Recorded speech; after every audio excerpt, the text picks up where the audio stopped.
কারণ দুনিয়ার মধ্যে মসজিদ হলো সর্ব উত্তম জায়গা।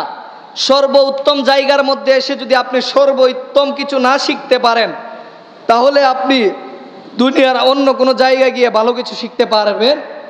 এই জন্য আমার নবীজি হাদিসে মুবারাকার মধ্যে বলছেন, পৃথিবীর মধ্যে সর্বনিকৃষ্ট জায়গার নাম হলো বাজার, আর সর্ব উৎকৃষ্ট জায়গার নাম হলো মসজিদ।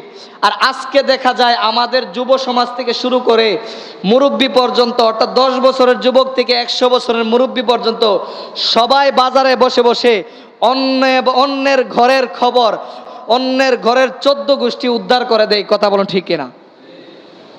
বাজারে বসলে আপনি দেখতে পারবেন যে কার ঘরে কি হয়েছে, কার ঘরে কয়টা বিষয়, কার ঘরে কয়টা মেয়ে, কার ঘরে কি ঝামেলা চলতেছে। বাজারে গেলে বোঝা যায় যে মানুষের মধ্যে কত প্রকার গবেষণা আছে। কথা বলুন ঠিক কিনা? অথচ আমার নবীজি বলছেন বাজার হলো নিকৃষ্ট জায়গা। তোমরা যখন বাজারে কাজ থাকবে, সাথে সাথে কাজ শেষ করে চলে আসবে, বাজারের মধ্যে বসবে না।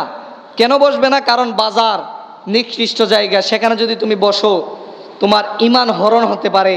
কারণ বাজারের মধ্যে যখন একজন একবারের কথা তুলবে, তার দেখা দেখি তুমি আরেকবারের কথা তুলবে। এইরকমভাবে তুলতে তুলতে একটা সময় তুমি মিথ্যা কথা মানুষের উপরে তুলে দিবে। আর যখন কারো উপরে মিথ্যা অপবাদ তুলে দিবে, আমার নবীজি বলছে তখন তোমার ঈমানের মধ্যে ঘাটতি চলে আসবে। কথা বলো ঠিক কিনা? কিন্তু আপনি যখন মসজিদে আসবেন, মসজিদে আসার পরে দেখবেন আমাদের অন্তরের মধ্যে একটা শান্তি আসে।